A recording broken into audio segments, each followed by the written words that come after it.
안녕하세요. 다산유튜브 최중현 원장입니다. 오늘부터 저와 함께 한국 전기 설비 규정, 우리가 KEC라고 합니다. 예전에 KS 규정과 우리가 국제 규격 IEC 규정을 합쳐서 KEC라고 하는데, 간단하게 소개를 드리자면 우리가 2010년부터 시험에서 전기설비 기술 기준의 판단 기준을 중심으로 시험이 출제가 되었었습니다. 근데 2021년부터는 이 KEC 규정, 한국 전기 설비 규정이 시험에 적용이 되고요. 이 규정 자체가 뭐 하늘에서 뚝 떨어지고 이건 아니고 2011년부터 규정이 만들어지기 시작해서 2018년에 공표가 됐습니다. 2018년에 공표가 됐다가 3년의 유예 기간을 거쳐서 2021년부터 이제 적용되고 시험에서도 이 한국 전기 설비 규정이 적용될 겁니다. 구체적인 공부 방법이나 뭐 이런 KEC 규정에 대한 소개 등은 뭐 제 개인 유튜브에 올려져 있으니까 한번 참고해 주시기 바라고, 저희는 한국 전기 설비 규정 공부 시작하겠습니다. 먼저 목차가 있는데, 예전에 전기설비 기술 기준의 판단 기준과 비교했을 때 좀 많이 변경되었습니다. 뭐 문제로 봤을 때는 전체적으로 한 30-40% 정도 변경되는데, 이렇게 보시면 돼요. 예전에 비해서 삭제된 부분, 그 다음에 변경된 부분, 그 다음에 추가된 부분이 있다는 거죠. 그러다 보니까 제가 조금 효율적으로 수업을 진행하기 위해서 이런 목차도 조금 변경을 뒀습니다. 이렇게 목차를 구성하는 것이 수업하는데, 공부하시는데 가장 편하실 것 같아서 이렇게 구성을 해봤는데, 한번 처음부터 보도록 할게요. 1장에서 공통사항이 있습니다. 공통사항은 이 한국 전기설비 규정을 에서 공통적으로 적용되는 어떤 부분이냐면은, 뭐 예를 들어서 용어라든지, 그 다음에 전선이라든지, 그 다음에 전체적인 절연, 그 다음에 접지, 이런 부분에 있어서 공통적으로 적용되는 사항을 수록을 했습니다. 그 다음에 2장은 전선로인데요. 우리가 전력공학 1장의 제목이 전선로입니다. 뭘까요? 전선, 지지물, 애자, 지선, 이런 부분에 있어서 공부라는 부분이 전선로입니다. 그 다음에 3장에서는 저압 전기설비. 우리가 전기설비라고 하면은 저압, 그 다음에 고압, 특고압 등이 있는데, 3장에서 저압 전기설비, 그 다음에 4장에서 고압과 특고압 전기설비에 대해서 이렇게 수록을 했습니다. 그 다음에 우리가 5장에서는 전기철도 설비입니다. 그 다음에 6장에서는 분산형 전원 설비인데, 5장과 6장은 그 출제 비중이 그렇게 높지는 않을 겁니다. 뭐 공부 내용도 많지는 않고요. 이렇게 6파트로 구성되어 있습니다. 그러면 우리가 1장부터 보도록 할게요. 1장이 뭐냐? 1장 공통사항입니다. 일단 공통사항인데, 공통사항은 어떻게 이루어져 있느냐? 1절에서 일반사항, 여기는 보통 뭐냐? 전압의 종별을 명시를 합니다. 저압은 얼마부터 얼마, 고압, 특고압은 얼마부터 얼마, 이런 것들. 그 다음에 이 KEC 규정에서 사용되는 모든 용어들 있죠. 자주 사용되는 그런 용어들에 대해서 명시를 합니다. 그래서 1절 일반사항에 대해서는 뭐 특별하게 그 용어 위주로 그렇게 암기를 해주시면 좋겠고요. 그 다음에 2절에서는 전선, 당연히 전기 배우니까 전선에 대해서 공부를 하고, 3절에서 절연, 4절에서 접지 시스템, 5절에서 피레 시스템에서 1장 공통사항을 마치게 됩니다. 그러면 바로 1장 공통사항 1절 일반사항에 대해서 시작을 할게요. 일반사항 뭐냐? 목적, KEC의 목적에 대해서. 그 다음에 전압의 구분, 대해서 저압, 고압, 특고압 등의 구분에 대해서 용어 정리 시험에 잘 나오고요. 그다음에 감전에 대한 보호, 과전류에 대한 보호, 고장전류에 대한 보호라고 해서 간단하게 나옵니다. 이 1절에서 가장 중요한 부분은 용어 정리인데 다시 말씀드리지만 여기에서 정의한 용어를 K20 규정 계속 공부하면서 나오는 용어들입니다. 그래서 용어 있죠. 이 부분에서 좀 꼼꼼하게 공부를 해주시면 뒷부분은 공부가 쉽습니다. 왜냐? 내가 용어를 알면 그 법규 자체가 당연히 암기해야 되는 부분이지만 용어를 알고 암기하는 것하고 모르고 암기하는 것하고는 굉장히 차이가 큽니다. 그래서 3장 용어의 정의 이 부분 꼼꼼하게 해주시면은 K20 전체가 좀 수월하다고 말씀드리면서 시작을 한번 해보도록 할게요. 먼저 목적입니다. 지금 여기에서는 KC의 목적이요. 한국전기설비규정 뭐냐?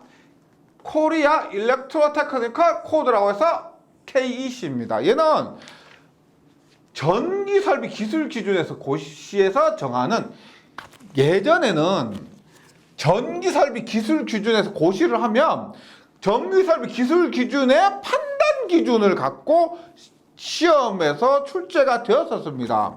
근데 지금은 전기설비 기술 기준에서 고시를 하는데 그것을 판단 기준이 아니고 한국전기설비규정 KEC에서 이렇게 명시를 한다는 거죠. 그래서 전기설비의 안전 성능과 기술적 요구사항을 구체적으로 정하는 것을 목적으로 합니다. 이거 자체가 시험에 나오진 않겠죠. 네, 근데 그래도 이 책의 제목, 이 책이 의미하는 목적을 얘기하는 것이니까 한번 읽어주시고요. 그 다음에 이번에 전압의 구분입니다. 전압의 구분은 예전에는 우리가 판단 기준이라고 그랬죠. 이 KC 전에는 판단 기준에서는 교류가 600V였고 직류가 750V였습니다. 혹시라도 본인이 공부하시는 책에 600V, 750V라고 되어 있으면 2021년 이후부터는 안 됩니다. 바꾸셔야 돼요. 저압은 1kV 이하, 교류 저압은 1kV 이하, 직류 저압은 1.5kV 이하입니다. 이게 왜 그러냐면 예전에는 우리나라가 600V 기준으로 했습니다. 근데 외국은 1000V를 하는 거예요. 근데 우리나라에서 저압이라고 했는데 외국 저압으로 판매할 수가 없는 겁니다. 그러니까 국제 규격에 맞추려고 하다 보니까 우리나라도 저압을 이렇게 올려야 되는 거죠. 그래서 이렇게 올려진 거고요. 고압은 7000V 이하, 특고압은 7000V 초과입니다. 고압과 특고압은 예전과 동일한데 저압의 종별이 변경되었다. 네, 이렇게 기억을 해주시고요. 그 다음에 중요한 것이 용어의 정리라 그랬죠. 용어의 정리 한번 하나씩 보도록 하겠습니다. 근데 모든 용어로 외워주시면은 뭐 당연히 완벽하게 시험 준비가 되고 좋겠지만은 그렇게 할 수는 없죠. 그래서 제가 용어에 대해서 설명을 드리고 시험에 자주 나올 만한 것, 그 다음 시험에 나왔던 것 위주로 설명을 드리겠습니다. 그리고 꼭 암기했으면 좋겠던 그런 것들 위주로 말씀드리도록 할게요.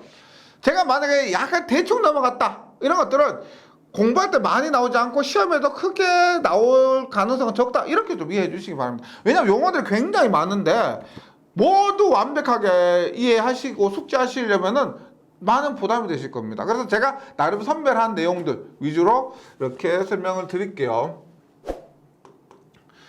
먼저 가공인입선입니다. 시험에 굉장히 자주 나옵니다. 가공인입선은 뭐냐? 그림으로 이해가 되시죠? 이게 전주입니다. 전주고 얘가 수용가입니다. 전기를 사용하는 우리 가정이라고 봤을 때 가공인입선은 뭐냐?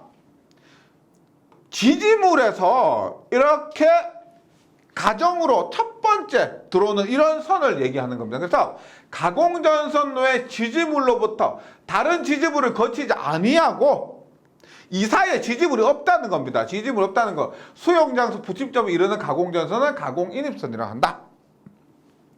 그 다음에 여기 연접인선이 있습니다. 연접인선인데 연접인선은 또 뒷부분에 나와요. 뭐다? 두 번째 집부터 연접인선이라고 보시면 되겠습니다. 가공인입선, 연접인선도 이따가 나오니까 지금 제가 기역, 니은, 디귿 이렇게 순으로 하다 보니까 좀 떨어져 있습니다. 근데 이따 연접인선 나왔을 때 이 그림을 참고해 주시면 좋겠고요. 그 다음에 가섭선, 지지물에 가설되는 모든 선, 지지물 전주가 있습니다. 여기에 설치되는 모든 선을 가섭선이라고 합니다. 그 다음에 개폐소, 개폐소도 시험에 나온 적이 있습니다. 개폐가 뭐예요? 전기를 개폐한다는 거죠. 개폐한다. 열고 닫는 작용을 할 수 있는 그런 곳을 말하는데, 발전소나 변전소에도 개폐하는 곳이 있습니다. 근데 그런 거 제외하고, 발전소, 변전소 그런 곳을 제외하고 전기를 온오프 할 수 있는 곳을 개폐소라고 합니다.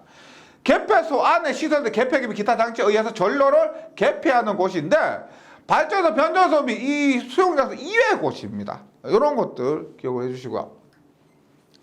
그럼 개통연계가 있습니다. 개통연계. 개통연계는 우리가 뒷부분에 가면 분산형 전원이라고 있습니다. 이렇게 보시면 돼요. 우리가 여기 한전이 있어요. 한전이 있고, 한전에 전기를 공급하죠. 이렇게 수용가에 전기를 공급합니다. 그런데 요즘 우리가 한전에서 전기를 100% 받는 것이 아니고, 뭐 예를 들어서 풍력도 있고 태양열도 있고, 뭐 연료전지 이런 것도 있죠. 그래서 이런 한전 계통과 이런 신재생 계통을 연계해서 부하를 공급한다. 이런 의미에서 전력계통이라고 하는 거죠. 전력계통은 뭐 실기에서도 많이 나오는 용어들입니다. 둘 이상의 전력계통 사이를, 둘 이상의 한전계통, 뭐 신재생계통 이런 것들 얘기하시면 되겠죠. 전력이 상호 융통될 수 있도록 선로를 통하여 연결하는 것으로 전력계통 상호간을 통연소 변압기 또는 직류 교류 변환 설비 등에 연결하는 것, 뭐 인버터 같은 것이라고 보시면 되겠습니다. 이런 것들로 연결하는 것을 계통 연계라고 합니다. 그 다음에 계통 외 도전부. 전력 계통 외 도전부입니다. 도전이 뭐예요? 도전부라는 것은 전류가 흐를 수 있는 부분을 얘기합니다. 전류가 흐를 수 있는 부분, 전기가 흐를 수 있는 부분. 예를 들어서 이렇게 보시면 되겠습니다. 이렇게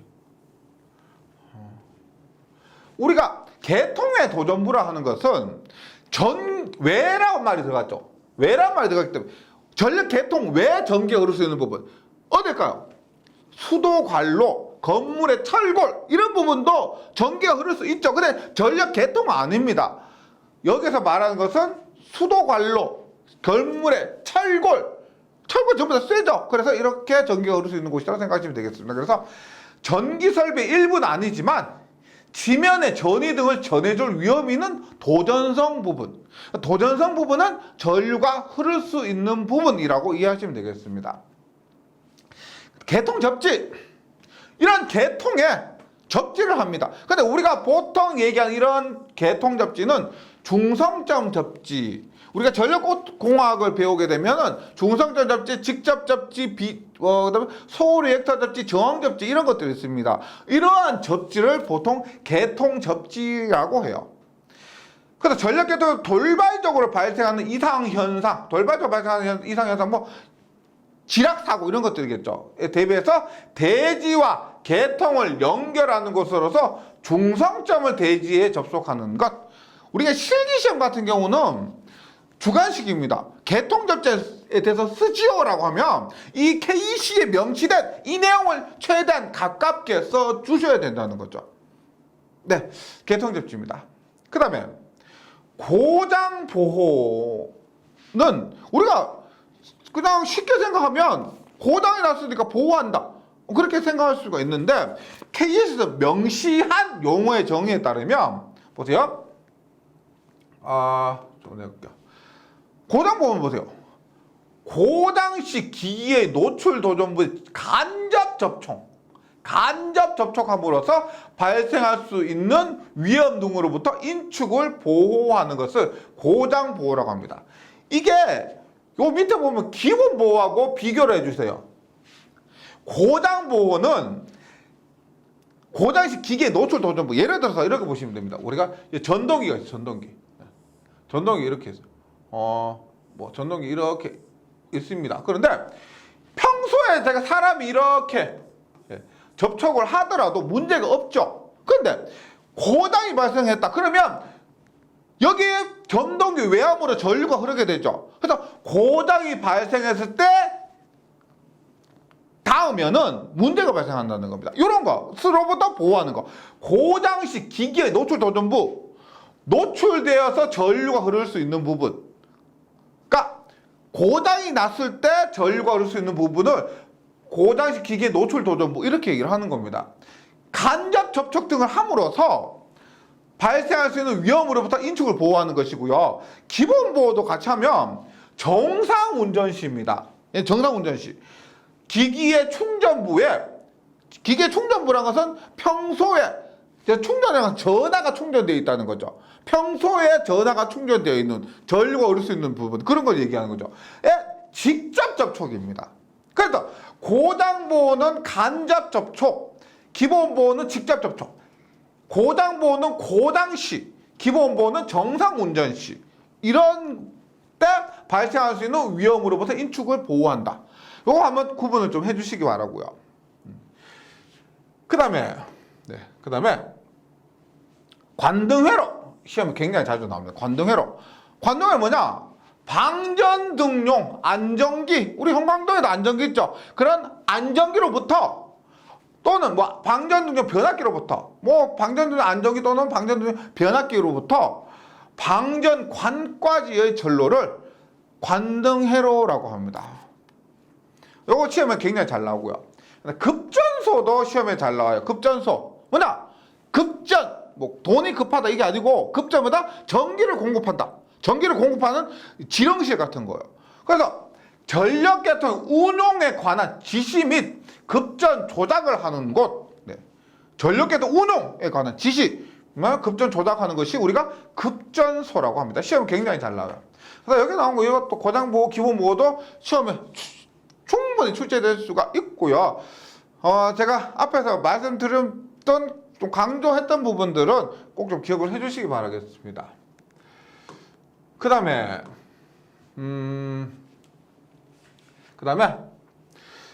내부 피레 시스템입니다. 내부 피레 시스템은 우리가 피레 시스템이라고 하면은 내부와 외부로 이루어집니다. 보세요. 예를 들어 이런 집이 있습니다. 집이 있는데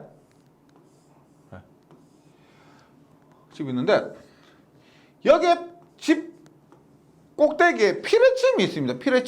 피레침이 있다면 얘가 이렇게 낙뢰가 쳤을 때 이 피레침이 맞아서 여기 외부이나 도선을 통해서 땅으로 이렇게 접지를 합니다. 이것을 뭐라고 하냐면 외부 낙뢰 등에 의해서 보호하는 거죠. 이것을 우리가 외부 피레 시스템이라고 합니다. 외부 피레 시스템. 근데 내부 피레 시스템은 이 내부에 보면 뭐 가전제품이나 기기 등이 있죠. 이런 것들을 우리가 뭐 급격한 펄스 전압으로부터 보호하는 그런 것을 내부 피레 시스템이랍니다. 그러니까 우리가 일반적으로 알고 있는 피레 시스템은 내부 피레 시스템. 그 다음에 가정에 있는 가전제품 등을 보호하기 위한 뭐 예를 들어서 SPD 이런 게 있습니다. 뭐 서지 보호장치 이런 것들을 활용한 것이 내부 피레 시스템이에요. 근데 내부 피레 시스템은 뭐냐? 등전이 본딩. 어렵게 이해하지 마시고 등전이 본딩이 뭐냐면 이 뒷부분에 나오죠. 여기 나옵니다. 이따가 다시 설명드리는데 등전이 전위를 똑같이 하기 위해서 예를 들어서 보세요. 우리가 여기 기기가 있습니다. 기기가 있고 여기에 철골이 있어요. 뭐 수도관이 있습니다. 수도관이 있는데 얘가 뭐 2V고 얘가 1V였는데 이 두 개를 연결하면 어떻게 돼요? 연결하면은 당연히 뭐요? 두 지점의 전위가 같아지죠. 전위가 같아지면 전류가 흐르지 않습니다. 그래서 이런 것들을 위해서 전위를 같게 해서 안전하게 하는 거예요. 이렇게 연결하는 것을 등전이 본딩 연결하는 선, 등전이 본딩선이라고 해요. 그래서 등전이 본딩 또는 외부 필의 시스템 전기적 절연으로 구성된 필의 시스템의 일부입니다. 그러니까 외부 필의 시스템은 앞에서 그랬지만 뭐 필의침, 그 다음에 인하도선 이런 것들로 그 낙뢰 등을 보호하는 것이 외부 필의 시스템이고요. 내부 필의 시스템은 집안에 필의침을 설치할 수가 없잖아요. 그래서 등전이 본등이나 뭐 외부 필의 시스템, 전기적 절연 등으로 보호하는 것이 내부 필의 시스템이다. 이렇게 이해하시면 되겠습니다. 뒷부분에 나오게 됩니다. 노출 도전부 뭐요? 앞에서 말씀드렸죠. 전동기 같이 만약에 고장이 났을 때 전류가 흐를 수 있는 겁니다. 평상시에 전류가 흐르는 것이 아니고 고장이 났을 때 문제가 발생했을 때 전류가 흐르는 거. 그래서 충전부는 아니지만 충전부라는 것은 우리가 평소에도 전류가 흐르는 거예요. 근데 고장 시에 충전이 될 위험이 있다. 고장 시에 전류가 흐를 위험이 있다. 사람이 쉽게 접촉할 수 있는 기기의 도전성 부분, 전기가 흐를 수 있는 부분을 우리가 노출 도전부라고 합니다. 그 다음에 내전자기 임펄스는 충격파라고 합니다. 임펄스, 충격파. 갑자기 발생하는 그런 큰 전압인데 이게 써님이 방사성 전자계를 발생시키는 RLC 결합을 통한 뇌전류의 모든 전자기 영향, 뇌전류에 의해서 그러니까 전자제품 이런 것들, 전기기기 등에 영향을 미치는 그런 파형을 얘기하는 겁니다. 그 다음에 누설전류는 이거는 새는전류죠. 새는전류입니다. 우리가 원하지 않았는데도 불구하고 흐르는 전류를 누설전류다라고 보시면 되겠습니다.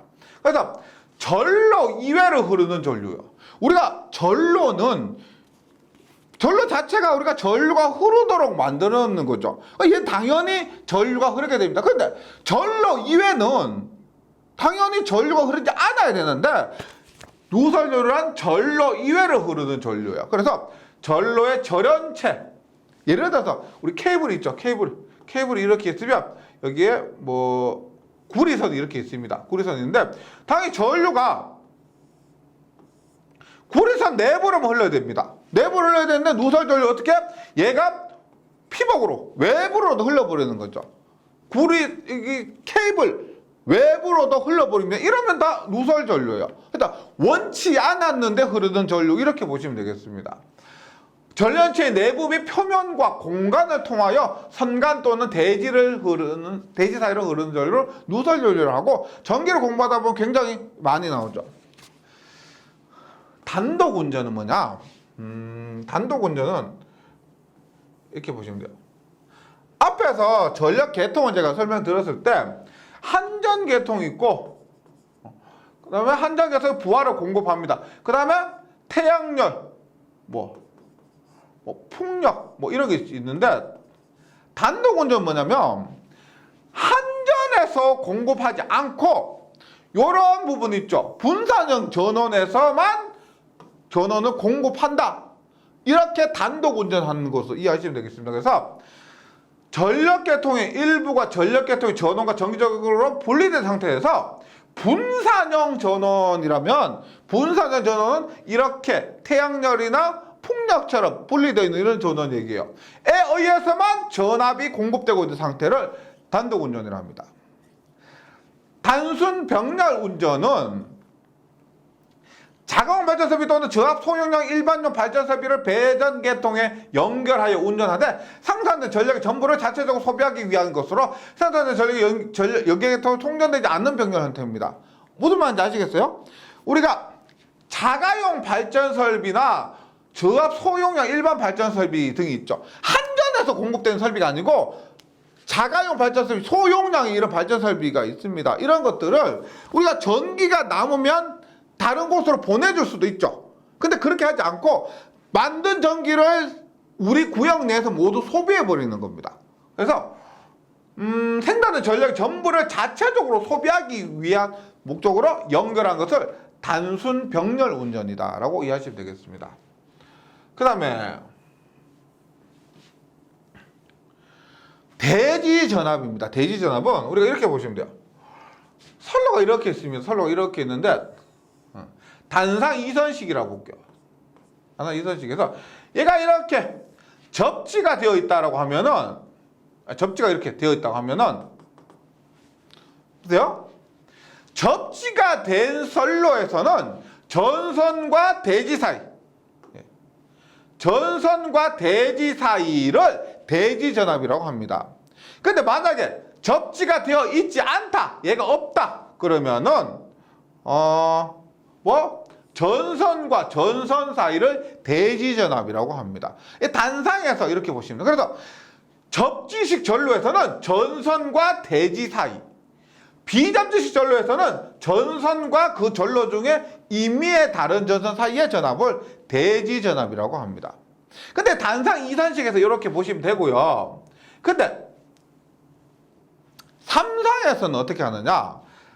우리가 삼상에서는 Y결선은 Y결선 같은 경우는 이렇게 접지가 되어 있죠. 이럴 때 대지전압은 뭐냐? 대지전압은 이렇게 전압입니다. 근데 이 전압이 상전압과 같아요. 상전압과 같습니다. 그래서 우리가 3상 4선식 Y결선 같은 경우는 대지전압은 뭐다? 상전압이면서 이 상전압보다 루트 3분의 선간전압이라고 하죠. 굉장히 실계에서는 굉장히 중요한 개념이에요. 그 다음에 델타 결선에서는 어떻게 해요? 델타 결선에서는 이렇게 보는데 대지전압이 뭐예요? 대지전압은 우리가 선에서 대지까지 전압이죠. 대지까지 전압인데 이것이 상전압과 같지가 않습니다. 그래서 이때는 어떻게 해요? 델타 결선 같은 경우는 대지전압은 루트 3분의 선간전압인데 우리 델타 결선에서 선간전압과 상전압이 같죠? 그래서 루트 3분의 상전압이 된다. 이렇게 정리를 해주시기 바라겠습니다. 대지전압 얘가 시험에서 자주 나온다 이거보다는 이 개념 자체는 꼭 숙지를 해 주셔야 된다. 이런 의미에서 말씀드렸습니다. 그 다음에 요거 지금 등전이 본등이 있는데요. 제가 이번 KC 교재를 쓰면서 기존과 굉장히 달라진 부분 이 부분이고 이렇게 말씀드리고 싶어요. 이 등전의 본등 이 부분이 이때 실기시험에서는 기존에도 많이 출제되고 있었습니다. 필기에서는 그렇게 출제가 잘 안 되었지만 실기에서는 자주 출제가 되고 있었고요. 요 그림은 꼭 좀 외워주시기 바랍니다. 중요하더라고요. 네. 이 그림 자체를 외워주시기 바랍니다. 지금 이 자체가 등전이 본등이 아니고 등전이 본등이 나왔기 때문에 이 그림을 설명드리고 뒷부분에서도 다시 말씀드리도록 하겠습니다. 보세요. 등전이 본등 자체는 뭐냐면 등전이를 형성하기 위해 도전부 상호간을 전기적으로 연결하는 것. 도전부는 뭐라고 해서 전기가 흐를 수 있는 곳을 얘기한다 그랬죠. 그래서 지금 등전이 본등 도체를 연결하면 지금 교재 잘 안 보시면 교재를 한번 참고해 주시고요. 등전이 본등 도체 연결하면 그 연결한 곳은 전부 다 전위가 같다. 등전이 본등 도체를 연결한 두 지점은 전위가 같다. 따라서 전위가 같으면 전류가 흐르지 않죠. 그러한 전류가 흐르지 않는다. 이렇게 이해하시면 되겠습니다. 그럼 얘가 이렇게 이해하시면 돼요. 일단 등전이 본등은 이렇게 연결한 것 자체가 전위가 똑같도록 전기적으로 연결하는 것을 등전이 본등이라고 하고 이 그림을 한번 설명을 드리면 먼저 요거 볼게요. 9번이 뭐냐면 9번이 접지극입니다. 접지극. 접지극 아시죠? 접지극 우리가 보통 땅에 박는 거 있죠. 접지봉, 접지판 이런 것을 접지극이라고 합니다. 접지극에 접지선, 접지도체를 통해서 뭐요?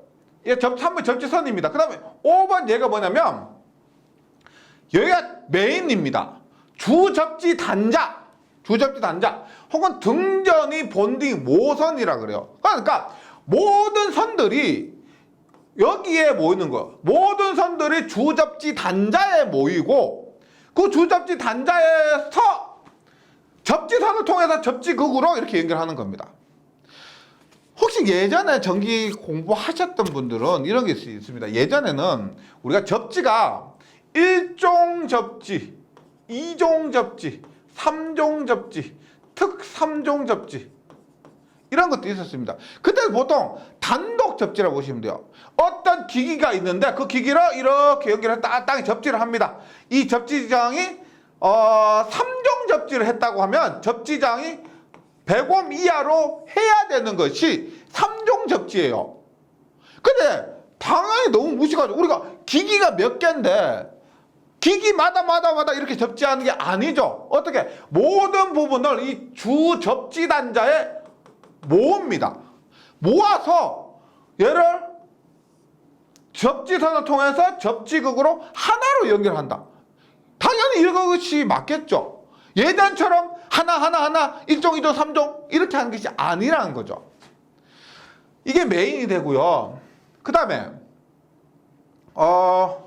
6번이 뭐냐면 6번이 전기기기의 노출 도전성 부분 조금 전에 했죠. 노출되는 도전성 부분 고당이 났을 때 전류가 흐를 수 있는 부분. 그래도 고당이 났을 때 전류가 흐를 수 있는 부분이니까 그 부분을 어떻게 보호도체, 보호하기 위한 도체를 여기 주접지 단자에 연결하는 겁니다.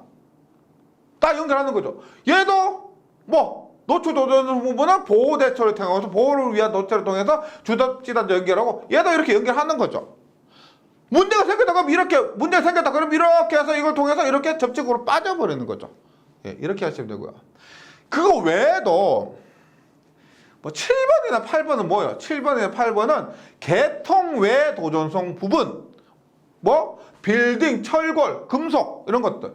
그 다음에 금속재, 수도관, 가스관 이런 것들입니다. 그런데 이것과 직접적으로 접지극과 연결하는 것을 우리가 주등전이 본딩용 도체, 주등전이 본딩용 도체고요. 그 다음에 간접적으로 이 4번 있죠. 간접적으로 연결하는 거죠. 이걸 거쳐서 간접적으로 하는 것을 우리가 보조 등전이 본딩용 도체 이렇게 얘기를 하는 겁니다. 요거 한번 어차피 실기시험까지 보셔야 되죠. 그때 나오게 됩니다. 지금 여기에서 한번 정리를 한번 해보세요. 용어 자체가 처음 들어서 그렇지 좀 생소하실 수도 있는데 보다 보면 이게 어려운 말들이 아니고 익숙해지실 겁니다. 네.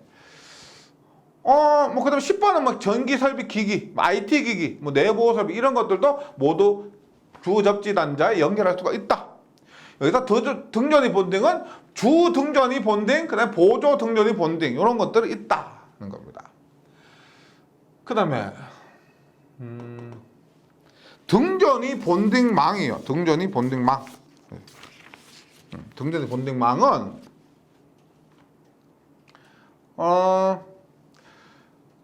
본딩망이에요. 그냥 구조물의 모든 도전부와 충전 도체를 제외한 도전부, 평소에 전기가 흐를 수 있는 부분을 우리가 접지 도체로, 주접지 단자로 연결할 수 없죠. 그래서 도전부와 충전되는 부분, 전기가 흐를 수 있는 부분을 제외한 내부 설비를 접지극에 상호 접속하는 망 이런 것들 얘기하는 겁니다. 이것을 등전이 본딩망이다 이렇게 얘기를 하고요. 그 다음에 리플 프리 전류는 리플이 뭐요? 직류에서 포함된 교류 성분을 얘기하죠. 그래서 얘는 우리가 교류를 직류로 만들었을 때 그 교류 성분이 많이 포함되지 않는 것 얼마 수치? 10% 설비에서 있죠. 요런 부분 수치가 나오는 것은 수치가 중요한 겁니다. 교류를 직류로 변환할 때 리플 성분의 실효값이 10% 이하로 포함된 직류를 리플 프리 직류라고 합니다. 수치 10% 중요하고요. 발전소 잘 아시겠죠? 너무 쉬워서 뭐 시험에도 잘 안 나올 것 같은데 발전소는 전기등을 만드는 것을 발전소라고 합니다. 발전기, 원동기, 연료전, 태양전지, 해양에너지, 발전 설비, 전기 저장장치 그 밖에 기계, 기구, 비상용 에너지 예비전원 등 얻을 목적을 시설하는 것 및 휴대용 발전기를 제외한다를 시설하여 전기를 생산, 뭐 이거 중요하죠. 네, 하는 것, 항상 하는 것. 변전소입니다. 변전소는 우리가 기억해 주셔야 될 것이 5만 볼트 넘는 것을 변전소라고 합니다. 우리가 보통 22,900볼트 있죠. 주상변압기. 전주 위에 설치된 주상변압기 22,900볼트. 이것은 우리가 변전소가 아니고 변압기라고 합니다. 5만 볼트를 넘어야 변전소가 되는 거죠. 그래서 변전소 밖으로부터 전송받은 전기를 변전소 안에 시설한 변압기, 그 다음에 전동 발전기나 회전 변류기, 정류기, 그 밖에 전기기구에 의해서 변성하는 곳으로 변성한 전기를 다시 변전소 밖으로 전송하는 곳을 우리가 변전소 이렇게 기억하시면 되겠습니다. 예, 용어가 조금 많긴 한데요. 예. 이번 시간에 여기까지 좀 정리해 주시고 다음 시간에 이어서 계속 하도록 하겠습니다. 예, 잘 정리해 주세요. 다음 시간에 뵙겠습니다. 수고하셨습니다.